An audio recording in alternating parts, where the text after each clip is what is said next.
Lesum hraðanámskeiðið sniðið að þörfum þeirra sem fara hægt af stað í lestri eða sýna litlar framfarir fyrstu námsárin.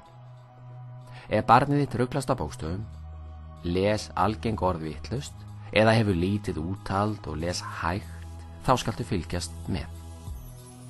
Hvort sem lesblinda kann að vera í spilinu eða ekki, þá lestur flókin og reynir á athygli, úthald og þolinmæði flestra byrjenda.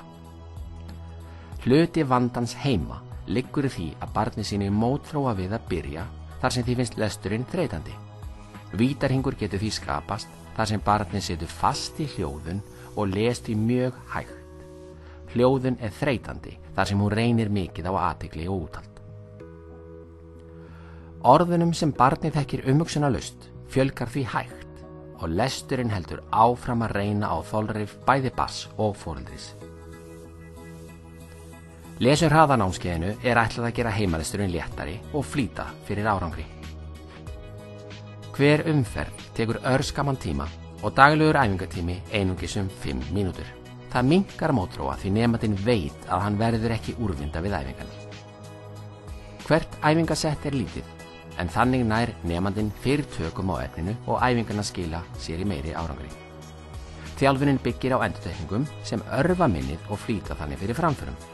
Með stuttum endurteknum æfingum öðlast nemandinn færni og snerpu sem annars tæki langan tíma að byggja upp og hann finnur strax fyrir auknum hraða og öryggi sem hvetur hann til dáða.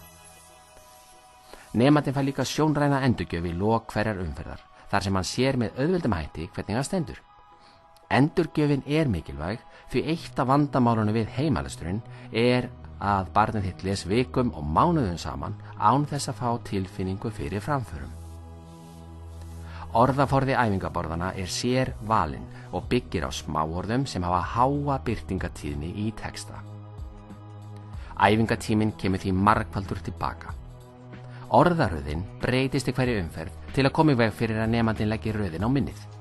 Markvissar endurtekningar þvinga nemandann til að lesa orðin mjög oft á skömmum tíma og því festast hraðar og betur í minni en ella, án þess þó að vera þreytandi. Þessar stuttu og markvissu snerpuæfingar minnka hljóðun og skila sér inn í hefðbundinn lestur með þeim hætti að nemandinn þekkir fleiri orð án þess að þurfa að hugsa sig um. Lesturinn verður því léttari og hraðari með hverjum deginum sem líður.